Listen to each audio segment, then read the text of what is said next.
What's going on, everybody? This is another episode of Sports and Layers. It is May 27th. We're approaching the end of the Eastern Conference Finals. Western Conference Finals have wrapped up this week, which we'll talk about, but we actually want to kick off playing a video of a convo on KG's podcast between him and Adam Silver on the direction of the NBA. So check this out. The hand check comes back. There was a point, I believe, probably in around the late 90s when the game became too physical. And I think we lost some of the viewers, you mean? Yeah, and I think from fans, from the aesthetic enjoyment of the game, where it de-emphasized the particular skill a player had and maybe weighted too heavily physicality, where a big, strong player could come in and prevent a incredibly skilled player from doing those kinds of things. I think of, not that he's a small guy, but a smaller player like Steph Curry can do on the floor. I think that his ability to shoot, his ability to move through the paint, that if guys could just bang him and knock him to the ground, as that was once the case in the league, I don't think that would be a better brand of basketball. What are y'all's thoughts? Damn, did KG weigh in on it? Do you think he probably did, but that was, I don't know. Did he, Rick? Seems like that was that's the only clip that I seen as far as in with KG, and it was just that, and it was just more discourse about, the commissioner talking about the NBA, but that leads to credence as far as when people say, hey, the game is more skilled than it was back in the day. And I beg the question, is it, or is it just less physical? Or is it just like wide open? Is it more skill? Like did all of a sudden these moves just been created, or whatever the case is, or we're allowing a league where remember power forwards used to be small forwards back then. And I'm just saying, I just look at it and like, is he taking a shot at, like, he mentioned Steph Curry. Is he taking a shot at someone like Curry? Like who? Adam Silver or KG? Yeah. Adam Silver. I mean, he's got to know people are going to talk about it. I think he's doing it with good intentions, but I think he's honest. He's being honest. Like, I think Steph Curry would be great no matter what. Maybe he finds different routes to run instead of running through or whatever. But I mean, it does. I think, to the point of your question, is the league more skilled or is it less physical? Therefore, like, it opens up, people's skills. I think it is a combination of both. It's also the style of play has changed to where we're seeing like all these threes being shot now. And so the scoring increases. The skill of shooting the three has increased across the board in the league. So that's one area where you could say skill has improved. I feel like we're seeing a lot of bigs that can handle women. Yana's gonna, fall into that category. You got AD. Shaq says his game would be more like Giannis if he was allowed, if the kind of spacing was as big, and I guess it wasn't as physical. So I think he's on to something. But I think both things coming together allow for the league to be that much more explosive, high scoring, and better.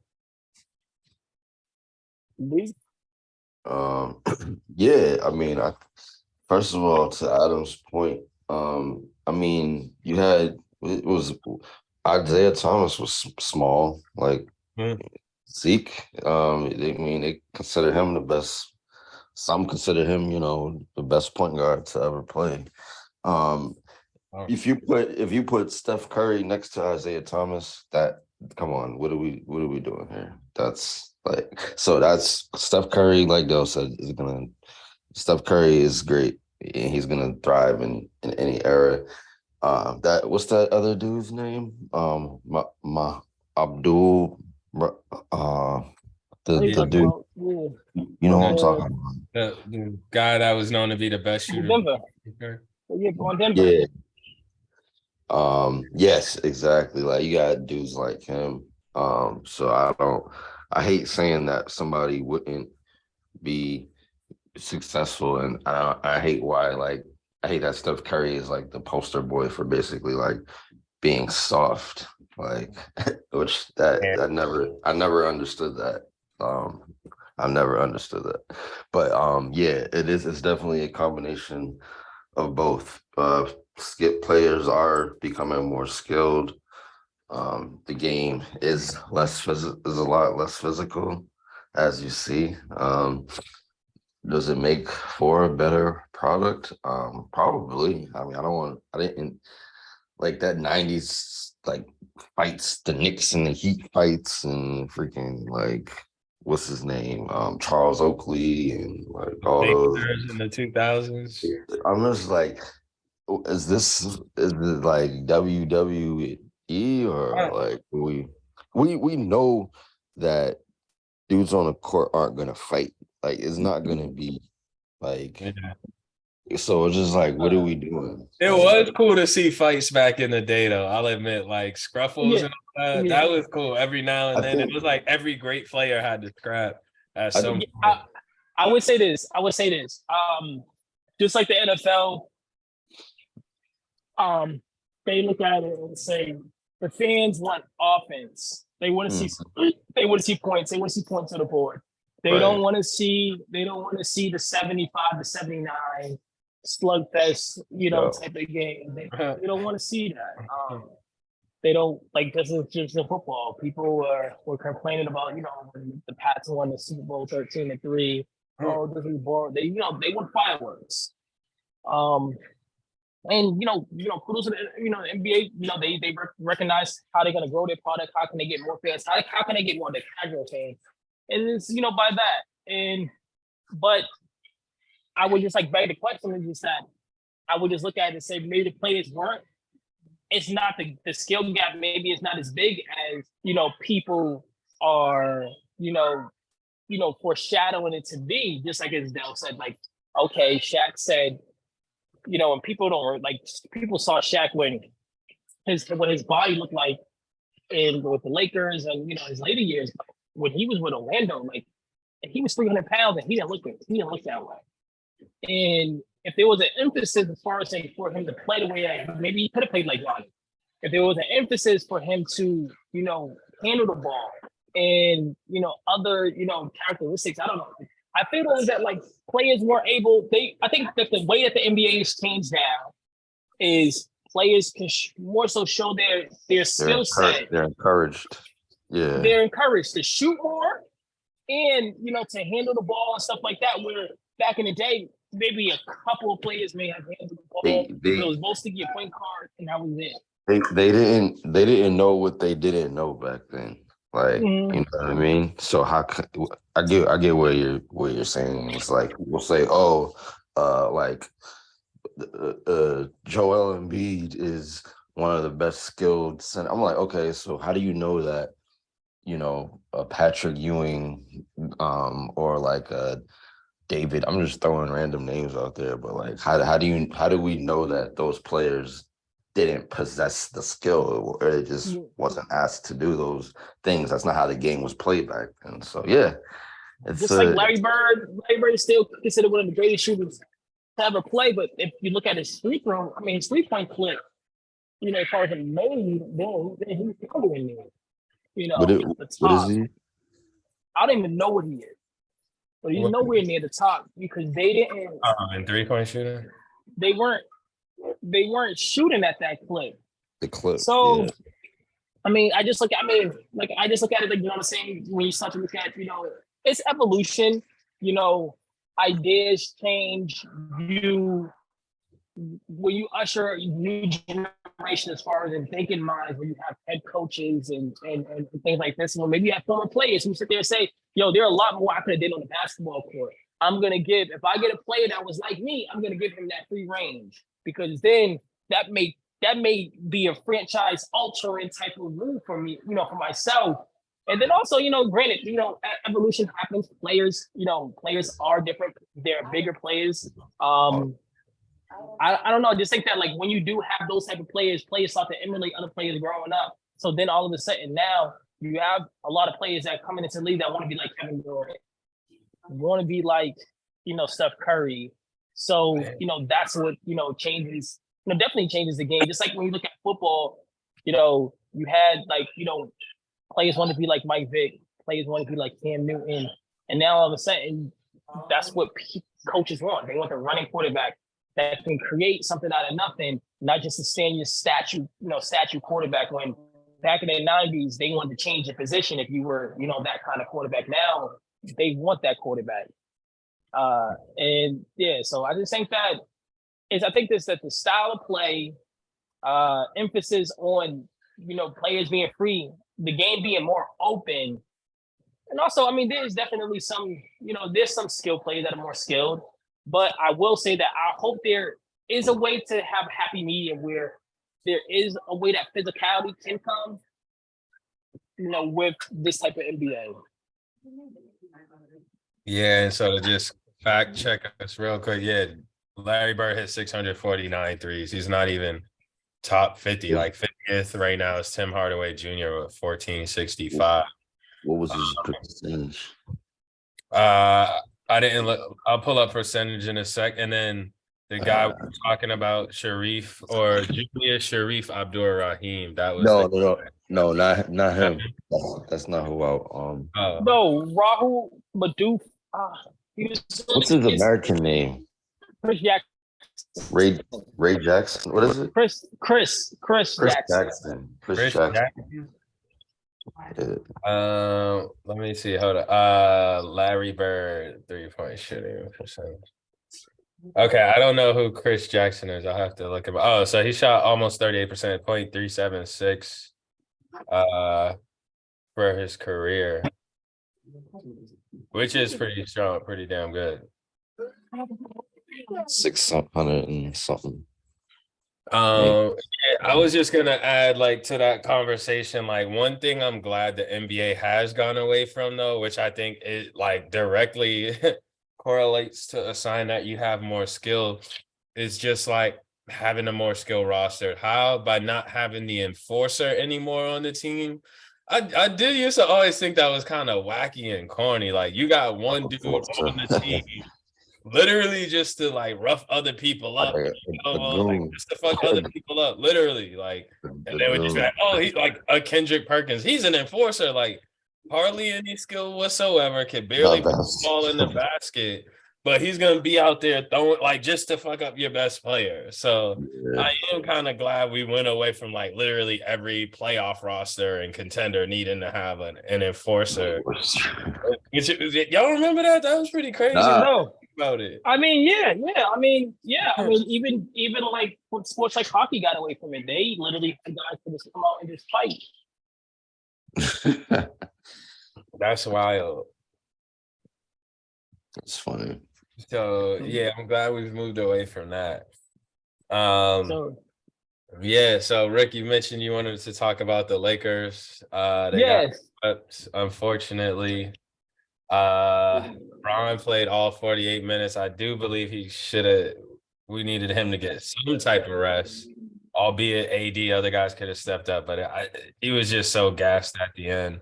But we lost. They came up and were saying he was torn, something tendon in his leg. Nobody's gonna give him that excuse. Like we got swept and we just didn't bring it. So we fought hard. Had a good year considering running around 13th all year, but it is what it is. If it's not a championship for Lakers or, franchises like the Lakers, it's a failure. So it's a failed season. Oh, it's not a step in the right direction. It's a failure. It's a good season, but it's still a failed season. Like we had a good year, all things considered. Like no one saw us for the most part of the year making it to the Western Conference Finals. So I think it is a step in the right direction, but again, it's the Lakers. Like the fan base ain't gonna have it. There's just a certain bar. There's an expectation. So like that's why people came out. I mean, Snoop Dogg disrespectfully came out. I mean, albeit true, like naming LeBron like the 12th or 13th or 14th best Lakers. Yeah, behind dudes that we don't even like. Most people wouldn't even know their common name. I get the Coopers and all that, dudes that have won multiple rings and all that, but when you start naming dudes with awkward shots that nobody really knows. I'm like, come on. But as a Laker, he's only won one ring, so I get the argument. But yeah, go for it, Rick. I just question as far as in like direction or team building. I don't know. I look at the Lakers. Like you had Tristan Thompson out there playing, and he was giving us good minutes, honestly. Yeah, I mean, I guess. You had Tristan Thompson, who was on the ESPN analyst desk, giving you minutes in the Western Conference Finals. What are we doing here? You wonder if moves like the lack thereof moves is the reason why, let's say, LeBron had to put more stress on his body because maybe he isn't hurt. Maybe he isn't hurt. Maybe he isn't hurt going into the playoffs, and you're having a healthy LeBron, and you hear a lot of little too late. Oh, we was all together at training camp. We would. It's like where you wish you coulda, shoulda, and it's like, I mean, you guys ran into a Denver team who was just better, and I think that people underestimated, the talent as far as him, Denver, and you can't dispute it now, but I think the issue was with Jokic is that he should have won MVP. I don't think he should have won last year. He should have won MVP this year.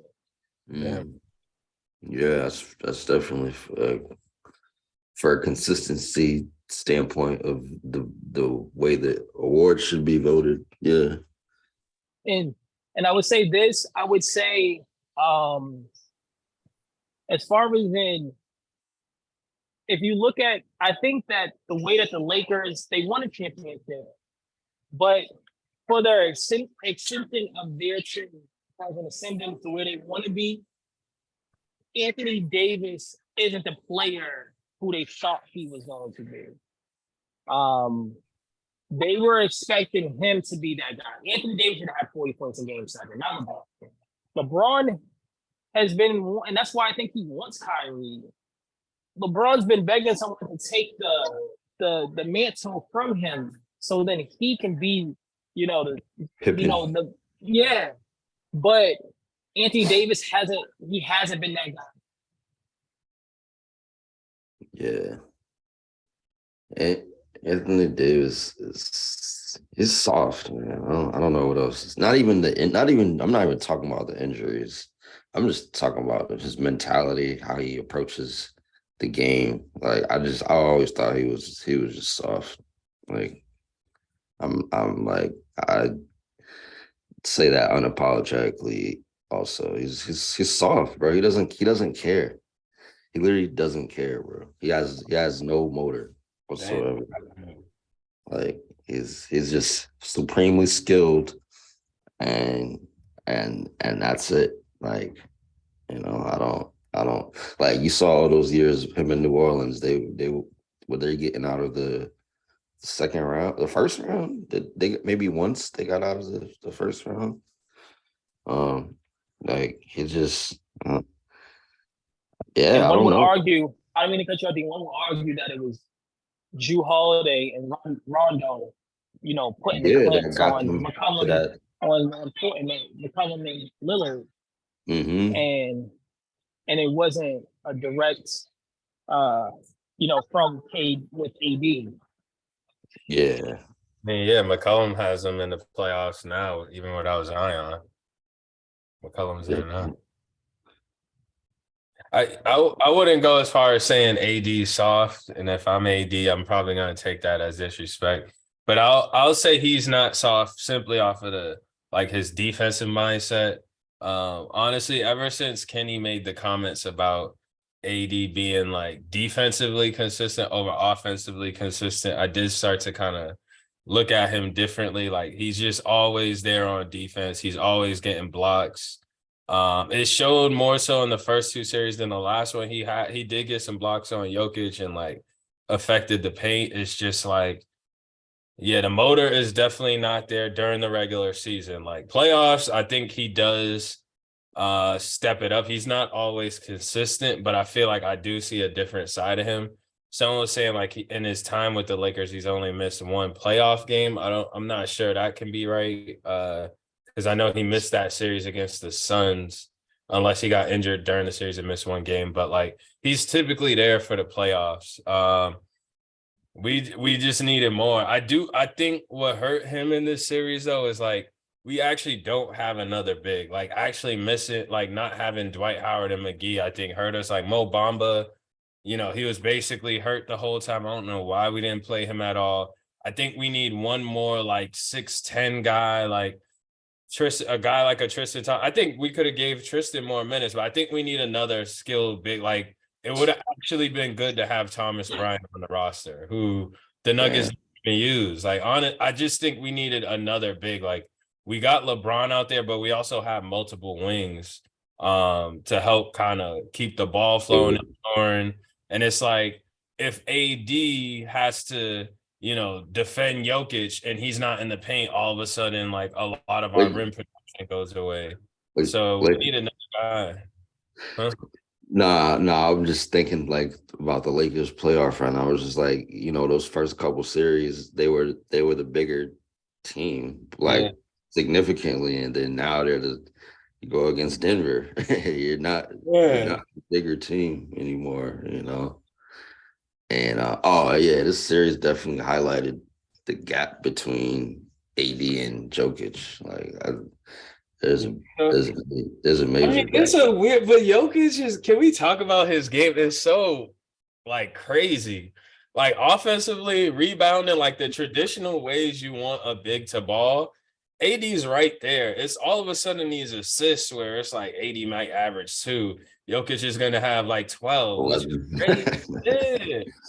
And then just watching him make plays, like just dropping dimes and passing the ball is just like a really ill skill set. It's cool to see a big out there that could do that. He's not even ball dominant. Exactly. That's crazy when you think about it like that. Not ball dominant at all. Yeah. But he gets 12, 15 dimes. I mean, yeah, I like the way we battled the 40 points. I really like how Miami plays Jimmy Butler, where they don't rest him in the first half. And then in the second half, they rest him like the last 6 minutes of the third quarter. I think that's just the perfect way. Your guy's still going to get 40 minutes, whatever. But he's not going to be as gassed at the end of the game. And so I wish we would have saw that. That's my only thing. Because I do think, a high. Wait, are you speaking about AD? Huh? Are you speaking about AD? No, I'm speaking about LeBron. Like, because I was gonna say I don't know if his body can handle that. Yeah, definitely not with AD. But with LeBron, it's like I would rather see a highly energized Lonnie Walker out there than a depleted and completely gassed LeBron like the entire second half. Like at some point, I mean, he's older. We gotta let that dude like regain his stamina or whatever. And it's like if he's not hustling on D, if he's coming back slow, like fresh legs would be better through some of those minutes in the stretch. But yeah. It is what it is. We got swept. I thought we were going to be the ones to start a comeback. Like I was like, if anybody's going to do it, it's going to but no BS. When both the Celtics and the Lakers went down 0-3, I was like, this would be the year somebody comes back. If it ain't like one of the teams, it could be the other. Yeah. and that leads to the Celtics, who are now, 3-2 going to Game 6 to Miami. How y'all feeling about that? Damn. So, all right. When we were down, lost Game 3.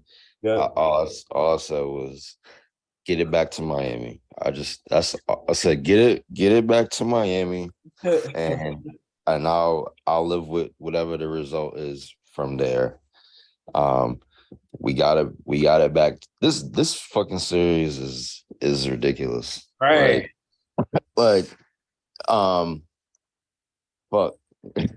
it's crazy. But get it back to Miami. And like me and Rick have had this convo just as far as saying like, all right, basically right now we're in the same situation as we were against Philly. Don't look at it Oh, as wow. don't look at it. Don't fuck what happened. Uh, Fuck how you First got there, five right? games. that's Fuck funny. how you got Someone there. had to be up 3-2 going into game 6, right? Yeah, exactly. So you can't look Exactly. at what happened in the first game, the first 5 games. Don't nothing matters. We were The never first down 5 games. We were mentally though. That is the right approach. Right. That's So funny. you're I think I don't want to disrespect and jinx Miami because I know they can somehow Caleb Martin could make 23s, Kyle Lowry, but bro, I think they're reeling right now. I think they're reeling. They obviously I think they have to win this game. I think this is honestly game 7. For Miami, hell yeah. Well, yeah, yeah. And I mean, Oh, I'm you're not saying gonna this is going to game 7, you're saying? no, I'm saying I think both teams Ah. like are gonna like approach this as a game 7. Hmm. Like you have to, well, obviously we have to. But yeah, and I think like and then one thing I was thinking about like last night, I'm just like, you know how like, all right, typically the better team is in the reverse situation. Like Miami's usually the better team is usually the team that's up 3-0. Yeah. And then they're just like, you know what? Let's put these niggas away. Like, like let's stop playing. Miami can't say that. Like we're not, our best is a lot better than their best. So that's why I keep saying like this is just a unique ass situation. Like and Oh my goodness. it's crazy. It's crazy. I got more, but I'll let Rick go. Or Dell, whoever wants to. I'm confident that Celtics gonna make history. Like you said, it's not 03 anymore. 3-2. I feel though is that there's something that the Celtics found in the second half, mainly the third quarter of Game 4. There's something that they found, and I'm not sure that the Heat can counter that. Also, it gives more credence to what I said last week.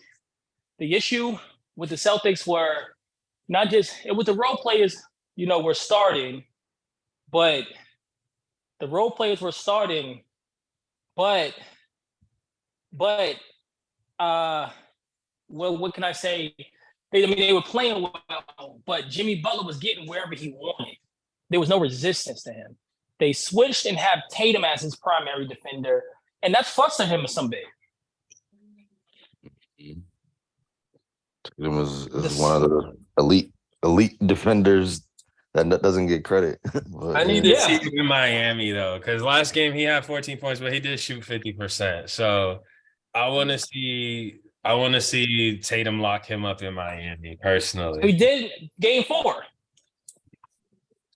I mean, he struggled 9 of 21, but is that really, you know what I mean? 9 of 21 ain't terrible. Like, my thing watching these games have been crazy. I didn't even watch Game 5. I watched the highlights, and literally you could see it in the highlights, like that Marcus Smart strip to start the game. It just was like, okay, it was like this game literally feels like it looked like Miami don't even want the smoke. Like it looked like it's already over before it even gets started, and it's like, if I'm a Celtics fan, which I'm rocking the jersey, I'm gonna put my Celtics fan hat on. Like, why haven't they been playing like this every game of the series? Like, why did you have to be down 0-3? If you were playing like that this whole time, you could be up 3-2, or this thing could be over. That's why I said Celtics in 5 because of that reason. Right. Like the way they're playing, this should have been a 5-game series, but I don't know. They had to get woke up. What do y'all think about Joe Mazzulla adding on to that? Like, is he doing a better coaching job now? Have the players just woken up? Did he not motivate them properly? Like, what do y'all think of Mazzulla and how he's doing?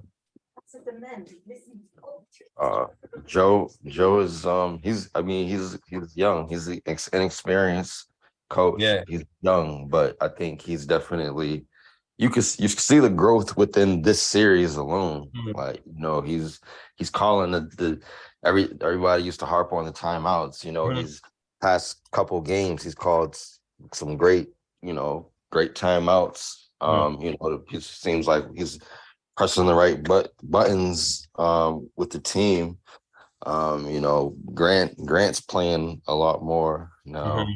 I think I like Joe. I want to keep this core together and like win or lose, whatever. Like And I want to keep I think it'll be cool to have this, core kind of just see what this core can do over I the next know. Yeah. 4 or 5 years.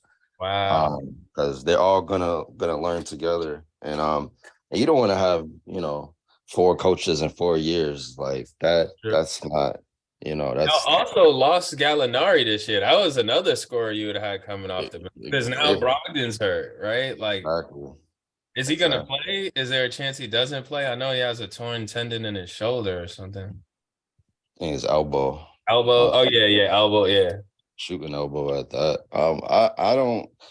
If he doesn't, if we can Crazy. somehow get by without him logging a bunch of minutes, I'm good with that. I feel like he's kind of been hurting us, more than Damn. anything. So, but I mean, yeah, hopefully that should we advance, hopefully that kind of works itself out, because we're gonna need him. Right. I mean, I just look at it like this, bro. I personally, I just look at the Celtics. Like they play much better with their backs against the wall. It's frustrating as fans because we see the talent level of the team, and we're like, if we get this night in and night out, there's not a team that can beat you. Mhm. You couldn't win the championship, and that's why I was even frustrated against the Warriors last year. And I don't know if that comes with experience and understanding and grasping the moment and understanding and saying, yo, this is do or die. Every game matters. We can't just leave one and say, okay, cool, we got tomorrow to look forward to. It's like, no, get this over quickly. And this is the predicament you put yourself in an 0-3 hole against, I feel like, an inferior team.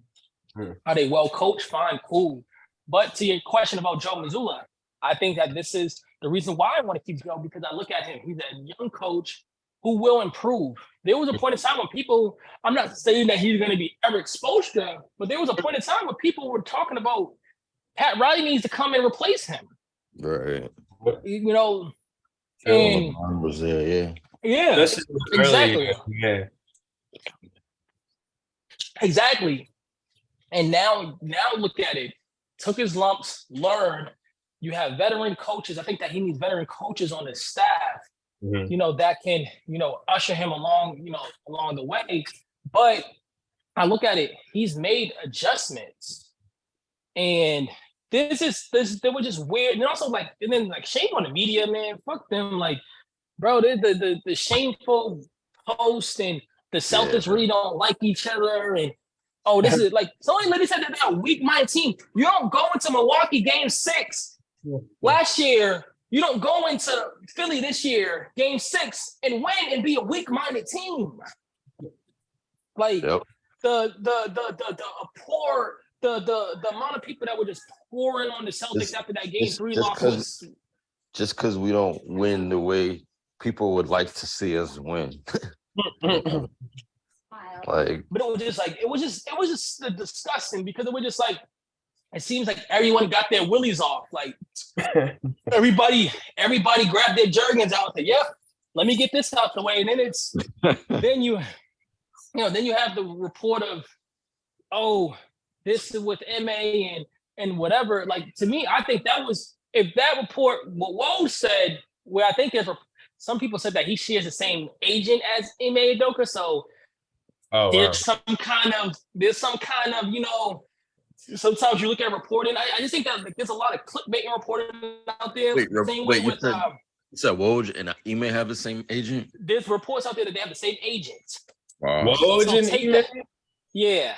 Wow. Okay. I thought you meant Ime and Joe. Okay. Yeah. So take, sometimes, take reporting, With a grain. how whatever. Yeah, but in the same way when we heard the reports of what was it? Dylan Brooks. Was it with Dylan Brooks? We want him back we don't want him back under any circumstances. Yeah, and we're just like, and I'm what like, all right, purpose, that's like, a little extra. yeah, the team said that. The team said And that. then he comes out and he's what, like second team all defense, right? Yeah. Like, it's And like, damn, it sounds like he did his job. If he's second team all defense, he's a role player. That's what he could lean his hat on that. No, Mhm.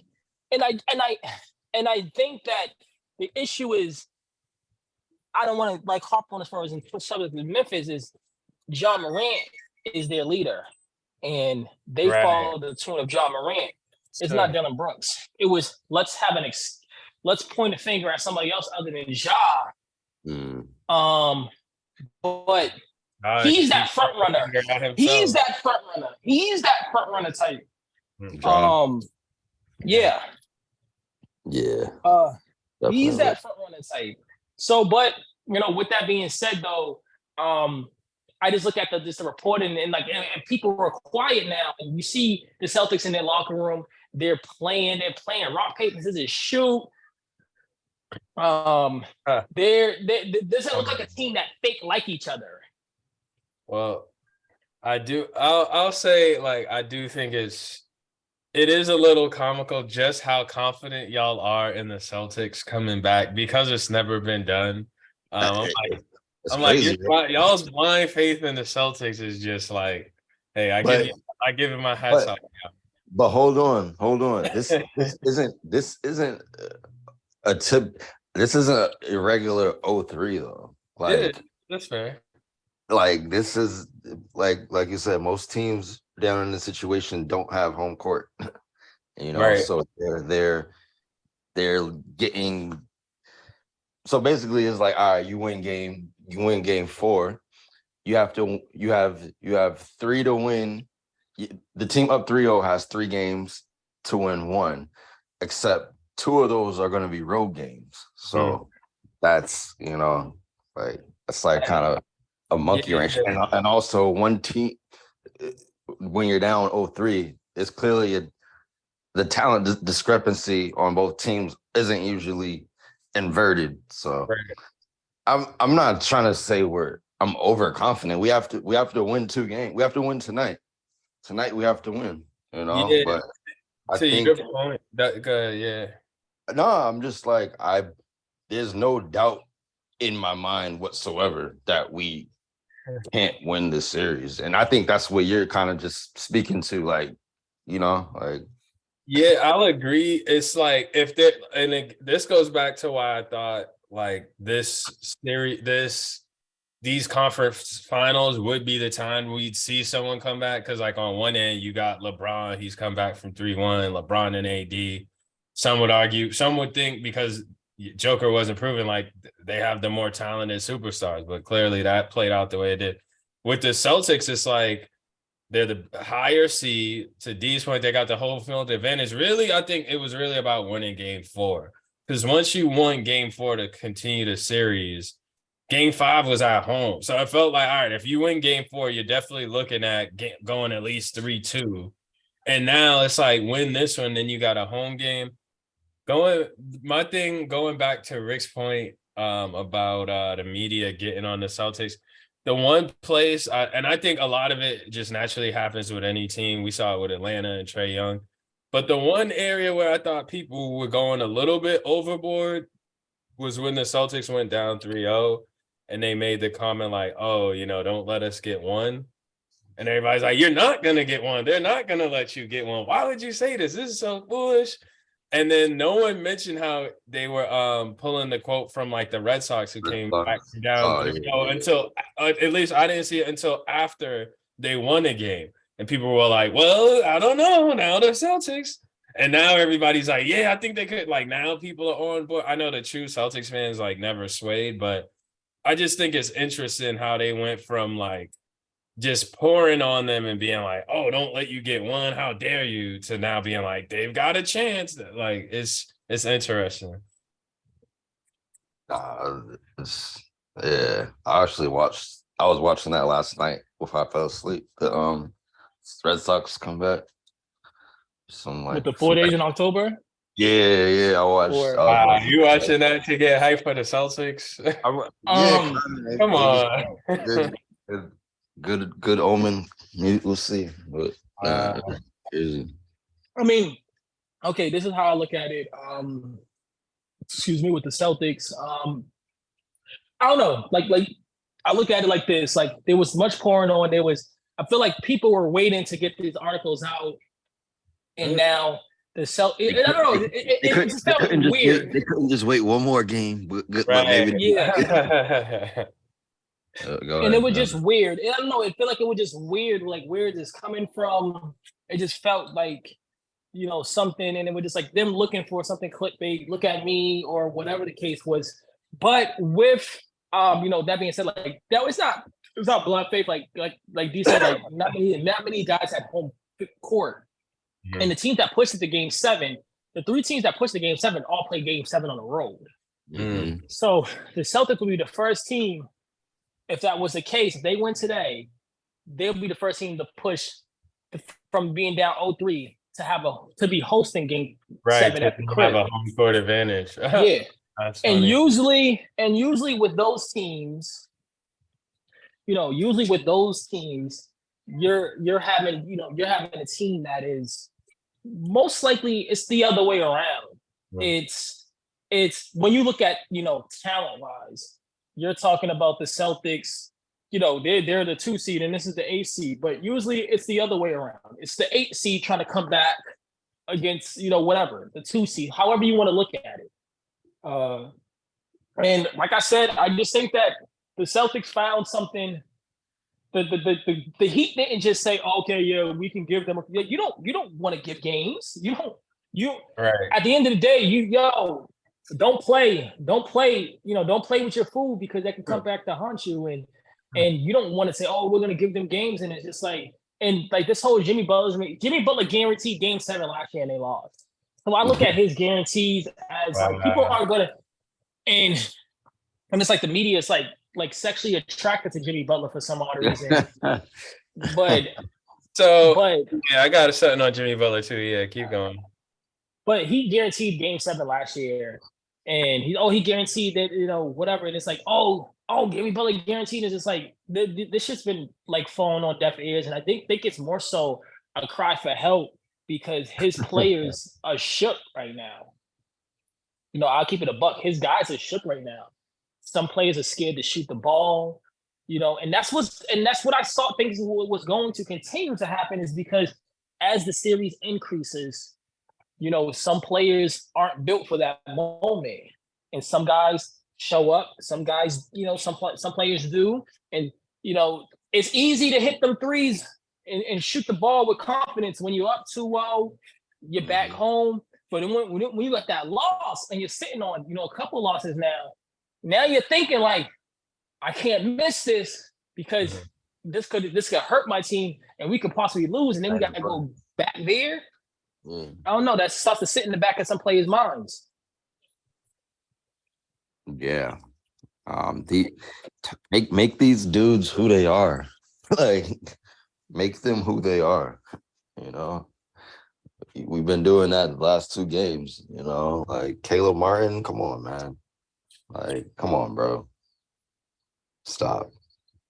Like, my thing with Jimmy Butler, or something I just found entertaining was like the Grant Williams, Jimmy Butler saga. And I say that because like, what was it? It was Game 2, I think.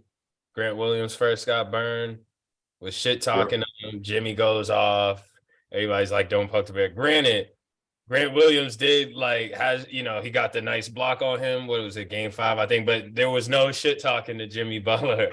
whatsoever. So it does feel like the respect for the opponent has grown just throughout the series. And maybe they needed their backs against the wall to really have that true respect. But that was something I noticed that stood out a lot to me in the series. Any other thoughts? Because I do want to talk about finals previews too. But yeah, what other thoughts? Yeah. Yeah. So I would put it out there that I mean I noticed that as well. You know, like say Grant hit the 3 in game 2, and he went back and he's John with him.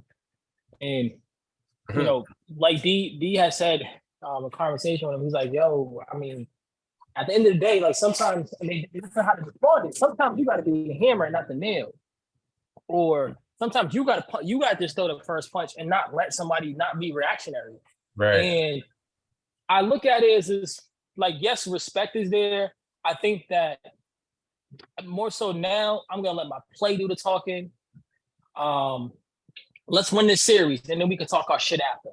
Right. Let's win our series, and that's gonna be the biggest, that's gonna be the biggest indicator is when we win the series, and then we'll talk then. And that's what I think. That's the mindset. That's the mindset. Like, yo, leave all the mind games, all that other shit out of it. Yo, just focus on playing and doing what you need to do. Right. That's this ain't a mentally weak team in Miami. Like, that's only gonna make them better, honestly. Like, just at the end of the day, just play your game. Don't focus on anything else. Just do you, and you will eventually prevail. Get your little corner threes. And that's it. I mean, if you want to talk about the finals preview, that's what pains me enough is like I think that they can beat this. I think the Celtics can. I think they match up really well with this Denver team. Okay. I think that there's questions as far as in who Denver can put out there to match up with the Celtics players, especially Jason Tatum. What? Who can match up with Jason Tatum? They have wings, bro. They have a plethora.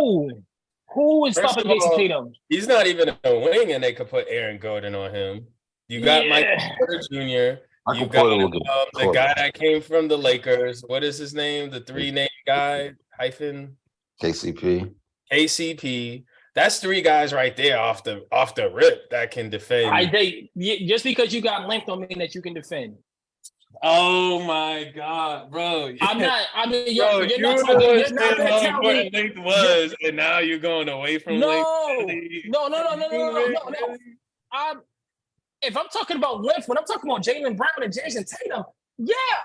But I'm not just gonna throw out and say, "Oh yeah, Michael Porter Jr." That's fuck out of here. He's an athletic wing. Yeah, who's the fuck? He's not guarding Jason. He's not guarding Jason Tatum. Wow. But he's a body you could throw at him. Yeah, he's a body that Jason Tatum can blow by. I got a non X's and O's take on that series. Should it happen? So I think just mentally, if I'm Denver, this team was just down 0-3. How do you beat?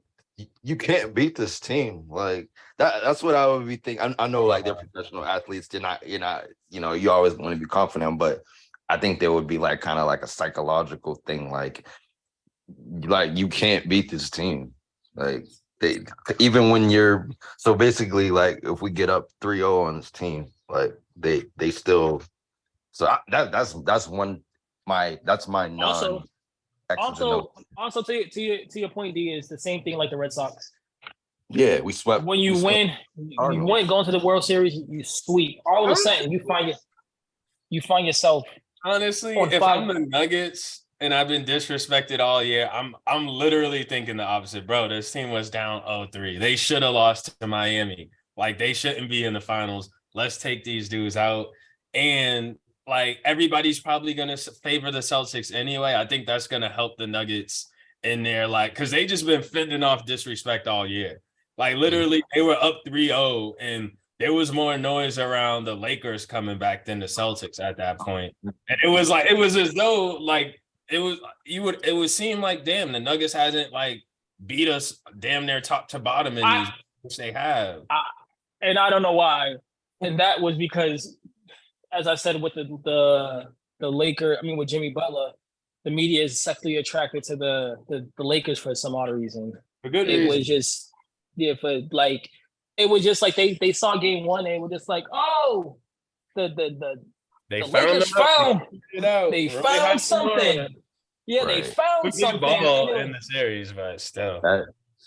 Mike Malone, like pop your shit, I guess. But like they're kind of starting to give me like, all right, happy to be here kind of vibes. Like, all right, like, you know, like, and we've been there. They haven't been there. So I think that's another thing, just like that, being on that stage, it's, you know, it's different, you know, and we already took our lumps. We would have the home field advantage, actually. We would.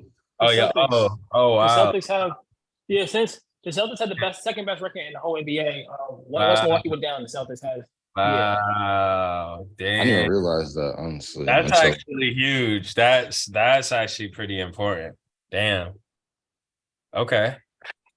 Yeah, so I just look at it. I mean, like, you know, the Celtics have to just look at, you know, they just have to handle business. I just think that they found something, and just if there's stuff to clean up with them, don't go for the pump fakes. Don't go for the pump fakes. Stay down. Also, make their offense score. And sorry, they also can throw Jeff Green and Christian Braun at Tatum. Christian Braun, a rookie. I mean, they threw him at KD, so they're gonna throw him at Tatum. I don't know. It looks mad funny seeing him out there. It just look like he don't belong, but they'll throw him out there at these wings. Yeah, I ain't saying he gonna lock him down, but they're gonna use him. Yeah. Jeff Green will probably put good defensive minutes on him. Hey, we got some guys too. They're deep, bro. Don't sleep. Like, trust me, we just fell victim to sleeping on them. Like, I'm not deep. Like, Joker could get in trouble. I'm not saying that it's gonna be some 4-0. I'm not saying it's gonna be a 4-0. Like Jamal, who's stopping Jamal Murray? That's the real question, honestly. Like, it ain't Marcus Smart. I'll tell you that. He's too big for Marcus Smart. Maybe it is Marcus Smart. What? Is he? He's too big. Mark's bigger than him. He's 6'5". Marcus Smart is 6'2", guard like Jamal. No, he's not. Marcus like 6'3", 6'4". I mean, they list him at 6'3", 6'4". Bro, we know Smart ain't really 6'4". They list him at 6'4". He's like, he's not. But bro, he's not 6'2" guarding big men. He's not. KD's literally just said last. Bro, Marcus KD literally just said last year. Yeah, he's not 6'2" doing that. Smart is all of 6'4". So do you think you have someone to stop Jamal Murray though? Yes. Is it Marcus Smart? Yes, you have Marcus Smart. You have Derek White. You got JB. Derek White, who you have? Yes, you have Jaylen Brown. Let's not act like Jamal Murray is this top 5 player. He's more skilled than Jimmy Butler. First of all. Like, is anybody going to disagree with that? He's smaller than Jimmy Butler. He's what? Smaller than Jimmy. He's smaller than Jimmy Butler. But he's more skilled. He's still more skilled than Jimmy Butler. Kyrie's more skilled than Jimmy Butler, but you can stop him. So outside of his bad games, Jimmy was giving y'all 30 a game. What do we think Murray's about to do? Like, that's my thing. Like, what I mean, I think that you're overrated. I don't know if y'all did y'all watch all these Nuggets playoff games? Like, have y'all seen what he's been doing? Because you're in for a tough matchup with him. Who did the Lakers have to guard? Yeah, that's we were doing Schroeder was our main guy, but he's smaller. That's the thing. Russell, like, we got to part ways with him. Russell couldn't even stay on the court, and it was honestly tough to watch. Like, I don't know. I thought the strategy game 4 was going to be, okay, he's only going to be on the floor when Jamal Murray's off the court. I don't know why he stayed on and got 20 or so minutes. He needed those limited minutes when Murray wasn't on the court, and then just have Schroeder in there, because Schroeder was making things happen. And it's like, I don't know what type of soft, like, you talk about a player that's soft, D'Angelo Russell. Oh, yeah. He's soft. AD, I can't give him that. D'Angelo Russell, get this dude off the damn. And you trying to get paid? Like, get this dude off the roster, bro. We need playoff guys. We don't need like him and Beasley. I'm sorry, you got sayonara, but Yeah. yeah, I was really excited about those. Yeah, I was gonna say y'all was excited about them I mean, guys. Beasley just couldn't show up in the playoffs. You got Russell, like, bro, it was so frustrating watching Russell out there. Because it's like you're not even scoring to offset how bad your defense is, bro. What are you even doing out there? You're just getting abused, and then you can't hit your shots, even your open shots. Damn. But like, y'all, Yeah. Aaron Gordon's gonna be a problem. Like, who's stopping Joker? I don't know. Like, nobody's gonna stop Joker. Nope. I know y'all got Rob Williams, but Joker's gonna get his. I think and again, I don't want to be talking about the series when we still gotta right. play Miami, but I feel like it's gonna be another like shut down the others type of thing, like or make the others beat you. I guess. So I don't know. Somebody got to stop Bruce Brown. Honestly, like I don't. It's annoying watching him ball, but he's good to get some buckets. Like somebody like the others, yeah, you got to cut off the Bruce Browns. Honestly, Right. Bruce Brown got himself paid. Right. But Reggie Jackson should be getting more, man. Honestly, Reggie Jackson and Thomas Bryant, I don't get why they're getting no burn. That's kind of crazy to me. They seem to be doing all right without them. Without them, yeah. So, which is crazy, bro. I'm just like Reggie Jackson is like a known playoff like performer too. That's the crazy thing about it. He definitely has his limitations though. Yeah. Jackson. Yeah. But yeah, they got him on deck. So do y'all think all right, so you like the Celtics chances against the Nuggets. If the Heat make it, do y'all think the Heat No. I think the Nuggets just run through them or what do y'all think? No. Okay. I look at I don't know if they just run through them, but I just think that they win that series. But I can see it in 5. Oh wow. Yeah, I don't see any more than 5 or Tyler Hero would be coming back. Is that like a good thing? Is that a good thing?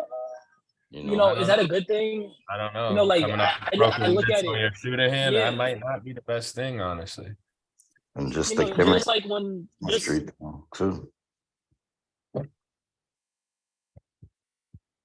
Hello. Yeah. Was it a good thing? Like they were rolling with who they had. Mm-hmm. I mean, maybe you bring them off the bench, but yeah, you definitely would have to bring them off the bench. Yeah.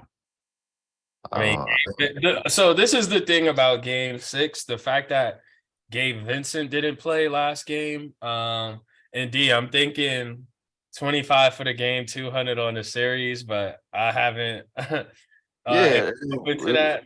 But we'll figure that out. But I do think Gabe Vincent coming back is gonna be play a big factor.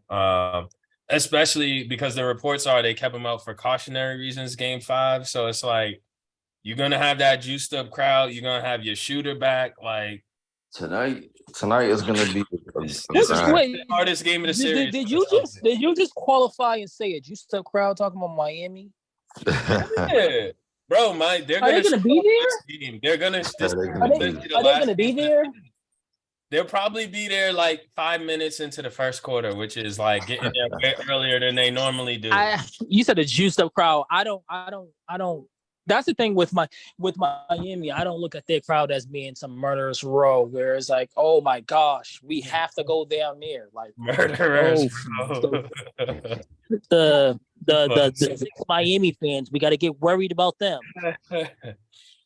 Murderers, bro. I mean, they're gonna have A-Rod in there. They're gonna have A-Rod and Jeter. So watch out. I hope so. It was funny. Someone brought up on a podcast. It was Speak how like after they showed Jeter and A-Rod on the like jumbotron, the Celtics went on like a 54 to like 33, something crazy. I'm just like, come on, y'all. Yeah. course, trying to find ties to that Red Sox comeback. But although it's probably factual, I'm just like, y'all are forcing that. That's funny. But if I'm a Celtic, do you get frustrated seeing Jeter in the crowd? I'm gonna use that as motivation, honestly. I don't think these players were like what in elementary school. Yeah, true. Like they don't give a fuck about none of that shit. Damn. That's for like us and old heads. But Yeah, yeah. because I Joker and mean, Murray are young I too. mean, Murray's 26. Damn, Mhm. he's a lot of young stars. I mean, Joker's just 28. Wow. Dang, it's 23. Wow, Embiid is 29. yeah. Up there. Luka's 24. Oh my gosh, that's crazy. But yeah. Okay. I mean, that was all the topics, unless there was more to share on John Morant. No, there's nothing. I'm good. I'm good there too. I mean, I will say John Morant is foolish for popping up in another video with the gun, and like now Nike, he's starting to have issues with Nike. People are talking about half a season suspension. I do think that's in order, or like 20 games, something. I like how LaShawn McCoy, I've been listening to Speak More. I like how Sean McCoy was talking about the suspension, saying that 40 games was too much. And then when they were trying to press him, like, well, how many games do you suggest? He was like, nobody knows.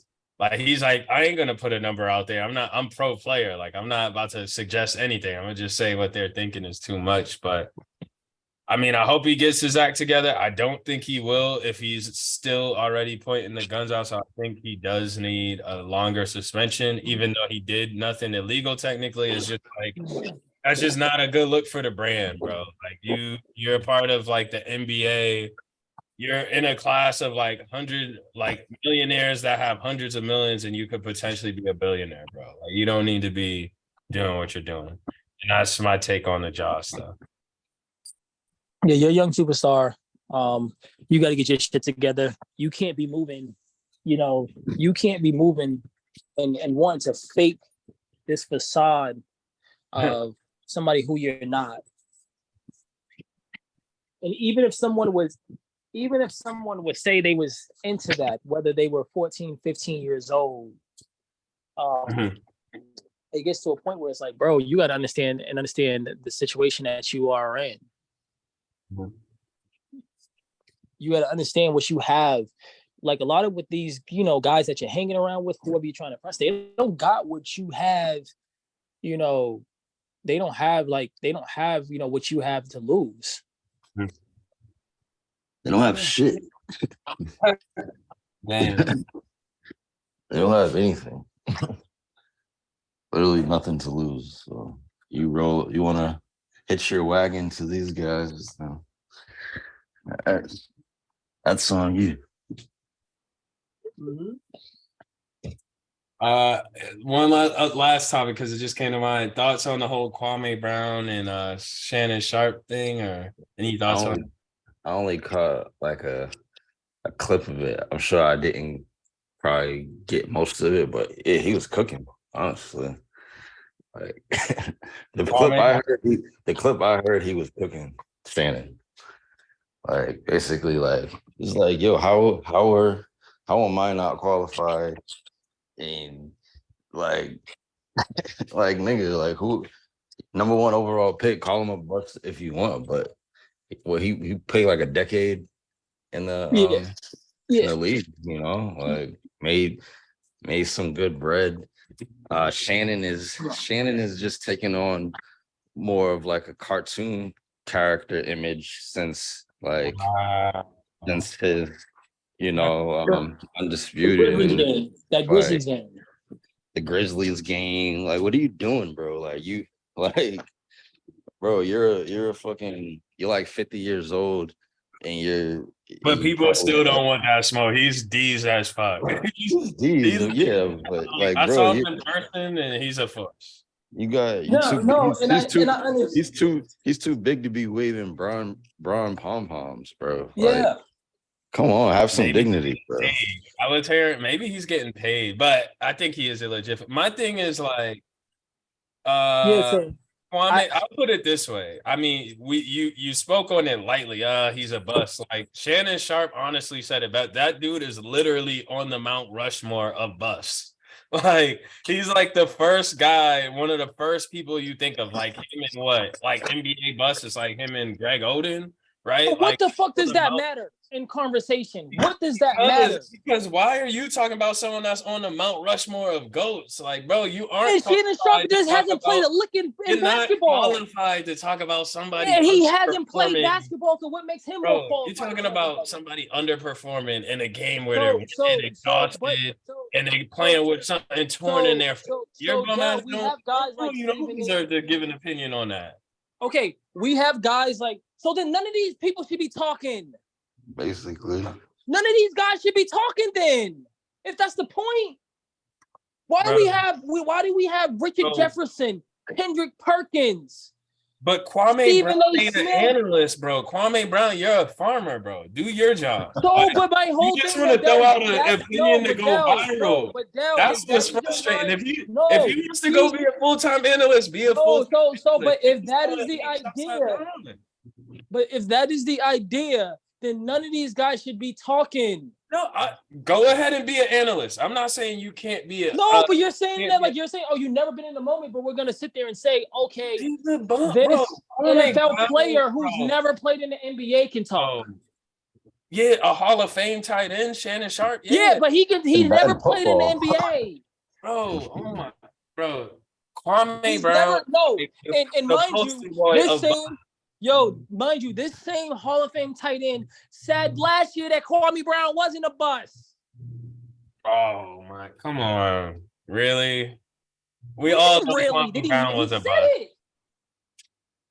He said it last year. No. So we're talking about, I'm not talking about whether you believe Kwame Brown's a bust or not. I'm saying we're talking about the same guy that said, oh, Kwame Brown isn't a bust. What changed? Oh, I haven't seen that because he's sexually attracted to LeBron, so he, What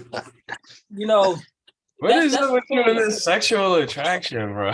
Like, this man, that's what happened. All of a sudden, Kwame Brown's not a bust, bro. He's a farmer. Okay, but I'm talking about. Let your ass up and go. Okay, here I'm talking about whatever y'all doing. I want to stay on topic. I want to stay on topic as far as in what changed Kwame. What changed Shannon Sharp's idea about Kwame Brown and being a bust is because he talked about LeBron. That's period. It's period. He last year said he wasn't a bust when Kwame Brown was going through that he was feuding with basic all the smoke, Steven Jackson and Matt Barnes. Oh yeah. And Gilbert Arenas. That whole bust conversation came out.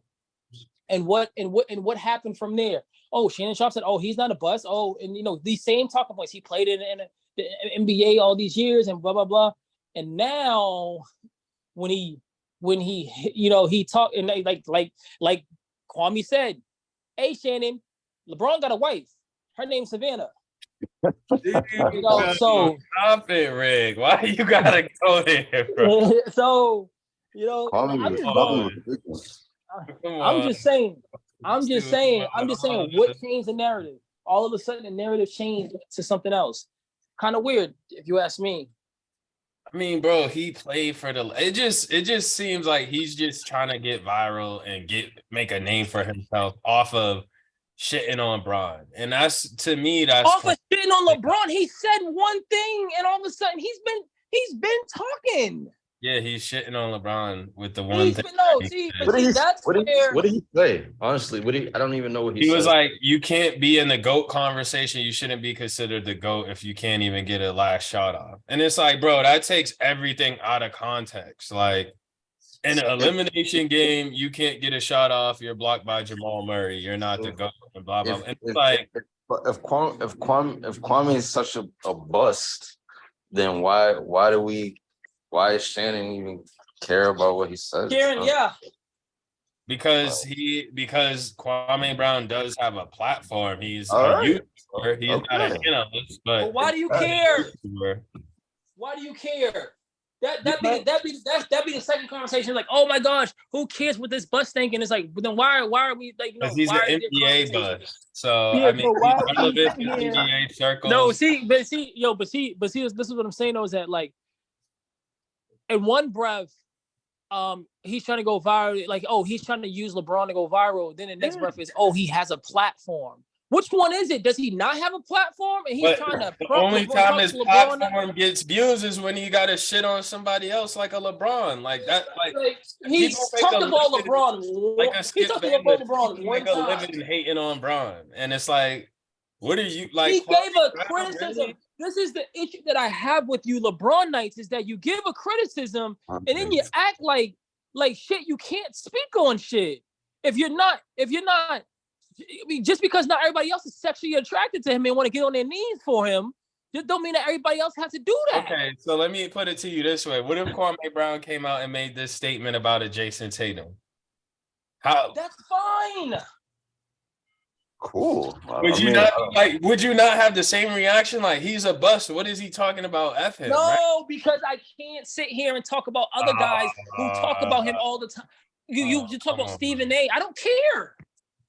I don't typically like. They say them shooting the messenger. I typically look at the message. I don't care who you are. I'm gonna listen to the message before I look at the messenger. That's just how I typically am. Like, I don't know. I can't speak for others, but That's a good point. It's definitely a bit of shooting the messenger. It's just like, give it a week, Kwame. Like, damn, give it a little time or something. Like, I don't know. I mean, the dude just finished the best season any 38-year-old has ever had. You know what I'm saying? Like, it just comes. I don't know. Tim Duncan beat prime LeBron. Huh? 38. Yeah, Tim Duncan beat a prime LeBron and playing 27 minutes a game at 38. And Kareem won Finals MVP at 38. That doesn't mean they had better overall seasons than LeBron. He dropped, but wow, come on. See, y'all be this dude, Rick be ready with the anti-LeBron like information. Like, damn, come on, man. Exactly like LeBron invented fucking the wheel, niggas. I mean, it looks like he's just gonna keep rolling into 39 and keep that shit going. If he could actually heal, get the surgery. He's gonna play as long as he wants. He's still a what? Top 15? 5 to 10, yeah, something like that. He's definitely top like 10-ish player. Well, yeah. And when he's playing defense, I mean, we only know what he's gonna look like when he actually recovers from the foot injury. He might get back to top 5 again. I don't know about that, but it's still a great player. I mean, we can only compare LeBron to LeBron. So when we're saying like we're comparing his old self, it's great. LeBron's fucking great. I don't know what more you want us to say. It's great, but he has the shortcomings from time to time. Yeah, and we don't want to hear from the world's tallest farmer. So, Is he? yeah, that's another thing Shannon Sharp got on about. You're the world's tallest farmer now. Congratulations. Oh, farmers be bringing in like millions though. Like, I mean, no, you can make bank as a farmer. No, Kwame doesn't look like he looked like he's doing okay. I don't know. For a bust. He's doing all right. I feel like every time he comes up though, it's something controversial. He's in some kind of diss battle, and I'm just like, what? Like Kwame, like I think he had that whole stint with what's her name? Jamel Hill, right? There was some back and forth he had with her. And I'm just like, like, this is the stuff you want to get involved with, like the tea. He's the type of dude that just be in the tea. Yeah. I think he's just people. I think what it was is like, he had the spat with Barnes and thing, And he's like, okay, people kind of fuck with me. They want to hear what I gotta say, you know. And I think he's just kind of pretty much just running with that, as he should. I mean, whether is it typically all kind of seem negative, I guess, but I mean, yeah. Is it? But my question would be more so is it that are people, and typically how it is that people pay more attention to negative stuff than they do positive things. Yeah.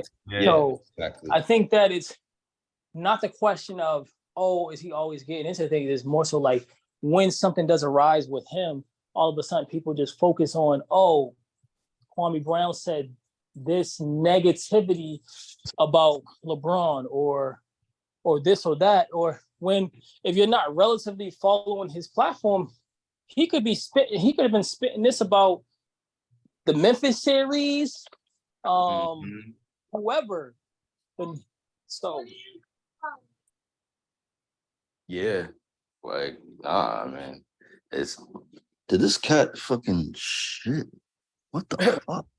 Oh my god, I'm about to have Danny fuck this cat up. Damn. but all right, y'all, I'm about to head out. We don't promote animal abuse on the show, by the way. Oh damn. But all right, I'm about to head out. But yeah, I Alright, can head out and wrap up too, yo. Appreciate y'all. Another episode in the book, Sports and Layers. Have a good one. All right. Peace.